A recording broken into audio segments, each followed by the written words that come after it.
I'll say Jurassic Park.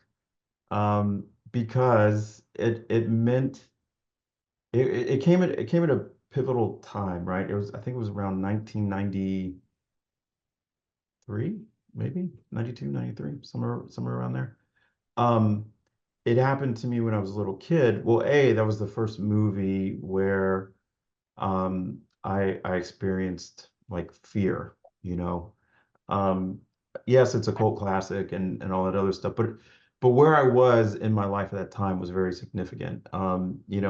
California, I was around the LA, I was from what my parents had, I was around movie stars or, people of influence around that time. And so, it was Hollywood. It was Hollywood and the bright lights. And as a kid, it's like, yes. And um, uh, also just it was a movie that captured the the the nation and is a staple kind of towards cinema and kind of towards um, advances, right? Technological advances. It was such a huge pivotal shift.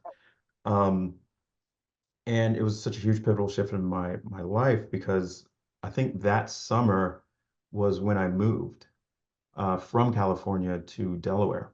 And so there was a huge fracture in a little boy with that move because I didn't understand it. And it just, which helped, start my trajectory in towards of me understanding space and place and how you feel and the emotions connected to a space. So California means something very special to me. Um, and that movie was just around that time of just the cusp of my life changing. But yeah, so which is funny, in the 90s, everybody had there was a look, and my dad at the time looked like Samuel Jackson. So it's kind of like looking at Samuel Jackson and seeing my dad on the movie screen.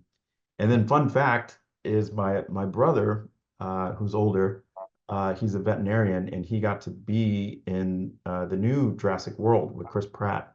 So we kind of joke that our family's involved in those movies, but yeah, that's my favorite movie. I mean, it's a cult classic, but I understand more deeply of why it's one of my favorite movies, just where I was in my life.